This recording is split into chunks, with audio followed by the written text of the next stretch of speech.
Hi hello నమస్తే welcome back to my channel ఈ తరం కోడలు. ఆలస్యం చేయకుండా కథలోకి వెళ్ళిపోదామా మరి. ఆ ఇంటి వైభవం, అక్కడ మనుషులను, యజమానురాలి సౌందర్యాన్ని, చాకచక్యాన్ని చూసి ముగ్ధుడనై పరధ్యానంగా రాజు చెప్పిందంతా మర్చిపోయి హౌ డు యూ డూ అని అనగానే ఏం చెప్పాలో తోచక as usual like all people అని ఇంకా ఏదో అనబోతుంటే ఆవిడ కొంచెం నవ్వడం, రాజు నా చెయ్యి నొక్కడం ఏకకాలమందు జరిగాయి. ఏదో పొరపాటు జరిగిందని హడలిపోతూ ఇకనైనా జాగ్రత్తగా ఉండవాలని అనుకుంటే would you like to have a wash అంది ఇల్లాలు. అలవాటు చొప్పున నేను మళ్ళీ పప్పులో కాలు వేయబోయి తెలివి తెచ్చుకొని రాజు చెప్పిన మాట జ్ఞాపకం తెచ్చుకొని నో థ్యాంక్ యూ అని అంతటితో ఊరుకోక, అబద్ధమాడడం అలవాటు లేక I did it at the corner of the street, వీధి చివరే కానిచ్చే వచ్చాలేండి అన్నాను. ఇంకేముంది, పిడుగు పడ్డంత పనయింది. ఆవిడ నిర్ఘాంతపోయింది. కొంచెం ఎడంగా నిలుచుని మాట్లాడుతున్న వాళ్ళంతా నా మాట వినబడినంత వరకు స్తంభించిపోయారు. కొంచెం దూరంలో ఉన్న బట్లర్లు గబుక్కున ఏదో వాంతి వస్తున్నట్లు నోటికి చెయ్యి అడ్డు పెట్టుకొని అవతలికి పరిగెత్తారు. వాతావరణమంతా హఠాత్తుగా చల్లబడిపోయినట్లు అనిపించింది.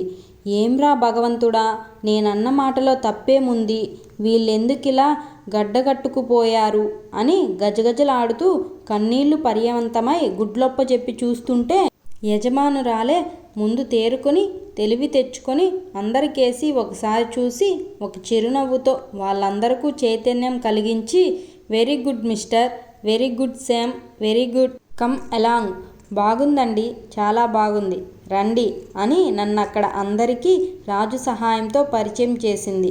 కొద్ది క్షణాల్లో అందరూ మామూలు ధోరణిలో పడ్డారు. కానీ నా బెదురు మట్టుకు వదల్లేదు. ఎలాగో పలహారాలయ్యేదాకా కూర్చున్నాను. తరువాత తరుణం కనిపెట్టి నాకు చదువుకోవలసిన పనున్నది, నేనింక వెళతానన్నాను. బాగా చీకటపడ్డది. ఒక్కడువు వెళ్ళగలవా, లేకపోతే నేను సాయం రానా అన్నాడు రాజు. అబ్బెబ్బే అక్కర్లేదు, నేను నెమ్మదిగా వెళతాను, పర్వాలేదు అని బయటికి వచ్చేసి నా బసకు చేరుకొని అక్కడ జరిగిన విశేషాలేమిటని మా ఇంటావిడ అడిగితే మరేమీ లేవని పరధ్యానంగా సమాధానం చెప్పి పుస్తకం తీసుకు కూర్చున్నాను. నా మనసు సరిగా లేదని గ్రహించి ఆవిడ ఏమీ మాట్లాడకుండా చక్కా పోయింది. వెళ్ళిన చోట ఏదో అబాసు చేశానని తెలుసుకున్నాను. అది ఏమిటో మటుకు తెలియలేదు. రాజు పాపం ఇదేదో తన తప్పైనట్టు చాలా బాధపడినట్టు కనపడ్డది. సరే ఏం చేస్తాం అనుకుని చదువుకుందామని ప్రయత్నం చేస్తే చదువు సాగక దాన్ని గురించే ఆలోచిస్తూ ఎంతోసేపు కూర్చున్నాను. ఇంక పడుకుందామని ఆలోచిస్తుండగా రాజు చక్కా వచ్చాడు. రావడంతోటే మహానుభావా, పార్వతీశం, కొంప తీసావయ్యా, నేను నిన్న ఎన్ని విధాలా చెబితే ఆఖరికి ఇలా చేశావేమిటన్నాడు. నేను అక్కడి దృశ్యాలు, ఆ ఇంటి శుభ్రత, ఏర్పాట్లు, యజమానురాలి రూపురేఖ, విలాసాలు చూస్తూ మీరు చెప్పినవన్నీ మర్చిపోయాను బాబు. నేను చేసిన పొరపాటేదో ఇప్పటికీ తెలియరాలేదని, ఏదో పెద్ద పొరపాటే చేసి ఉంటానని మాత్రం తెలుస్తున్నది. ఏం చేయను, మన్నించు అన్నాను. పర్వాలేదులే, నీవు కొత్తవాడివని, చిన్నవాడివని, ఇక్కడ పద్ధతులు ఇంకా నీకు తెలియవని వాళ్ళు గ్రహించుకున్నారులే, మరేం పర్వాలేదు. Would you like to have a wash అంటే నో థ్యాంక్ యూ అన్నావు, బాగానే ఉంది.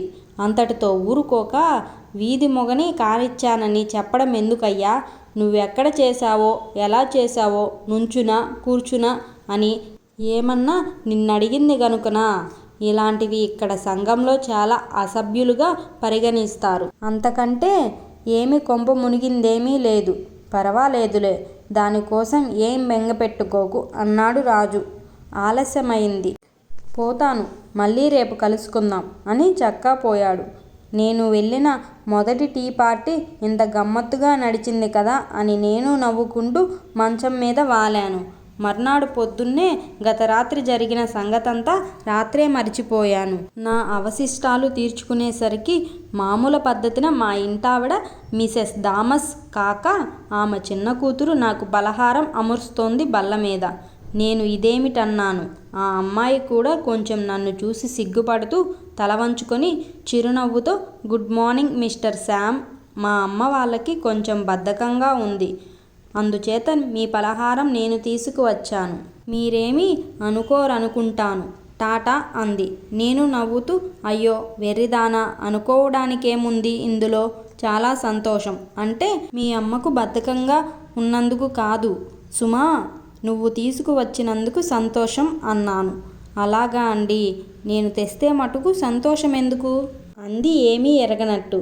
అబ్బే మరేమీ లేదు, నువ్వు మీ అక్క కూడా నన్ను చూసి బెదురుగా దూరంగా ఉంటే నాకు ఏదో మోస్తరుగా ఉంది. మనం అంతా చిన్నవాళ్ళము గదా, నన్ను చూసి భయపడ్డట్టు ఎడముగా ఉండడము నాకు అట్టే అంత నచ్చలేదు అన్నాను.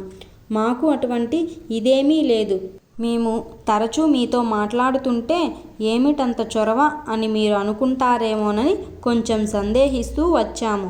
మా అమ్మ కూడా కొంచెం జాగ్రత్తగా ఉండమని హెచ్చరిస్తూ వచ్చింది. అంతకంటే మరేమీ లేదు అంది. ఆ తరువాత వెళ్ళిపోయింది. నా పలహారం అయిన తరువాతను చెల్లెలతో పాటు అప్పగారు కూడా మందహాసంతో వచ్చి గుడ్ మార్నింగ్ చెప్పి, ఏమండి కులాసాగా ఉన్నారా, రాత్రి బాగా నిద్ర పట్టిందా అని సంభాషణ ప్రారంభించింది. కూర్చోవమ్మా, నిలబడే ఉన్నావేమి అని కుర్చీ చూపించాను.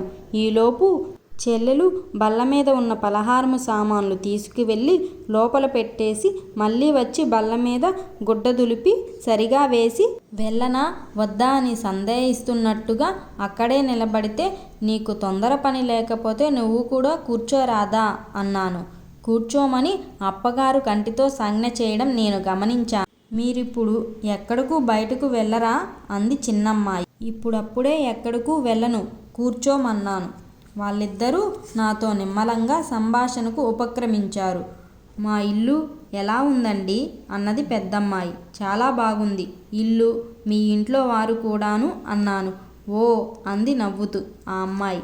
మీకు అన్ని సదుపాయాలు జరుగుతున్నాయా, మీకేమీ ఇబ్బందిగా లేదు కదా ఇక్కడ అన్నది మళ్ళీ. అన్నీ బాగానే ఉన్నాయి, ఏ ఇబ్బంది లేదు, చాలా సుఖంగా ఉంది. ఎటొచ్చి మధ్యన ఏమీ కాలక్షేపం కాక ఒంటరితనము చేతనో ఏదో మా ఊరు ఇల్లు జ్ఞాపకం ఉంటుంది. అప్పుడు మటుకు మనస్సు కొంచెం వికలము అవుతూ ఉంటుంది అన్నాను. మరి ఎప్పుడూ ఆ మాట చెప్పేరు కారేమి, మేమొచ్చి కూర్చొని ఏవో కబుర్లు చెబుతూ ఉండేవాళ్ళము, మీకు కాలక్షేపంగాను బెంగ లేకుండాను ఉండేది కదా అన్నది చిన్నమ్మాయి. మీకు తీరికైనప్పుడు సరదాగా ఉన్నప్పుడు ఊరు చూడడానికి లేకపోతే పిక్చర్ హౌస్కో తీసుకువెళతాము మేము కావలిస్తేను అన్నది పెద్దమ్మాయి బెదురు తీరినట్టు. ఓహో అదీ సంగతి అనుకున్నాను నేను. వీళ్లకు చనువిస్తే అస్తమానము ఇక్కడే కూర్చునేటట్లున్నారు, నా చదువు సంకనాకిపోయేటట్టుంది అనుకున్నాను. అలాగా, చాలా సంతోషము, మీకు తీరికైనప్పుడు తప్పకుండా వెళదాము. నాకు పరీక్ష అయ్యే వరకు కొంచెం హడావిడిగా ఉంటుంది అన్నాను. అంతటితోటి వాళ్ళు అవతలకు వెళ్తారేమో అనుకున్నాను.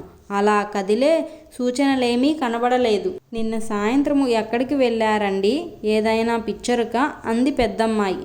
పిక్చరు లేదు, గిచ్చరు లేదు, పార్టీకి వెళ్ళాను. ఎవరో పిలిచారని మా స్నేహితుడు తీసుకువెళ్ళాడు అన్నా. పార్టీకే, అమ్మ దొంగ చెప్పారు కారు అంది కళ్ళు పెద్దవి చేసి చిన్నమ్మాయి.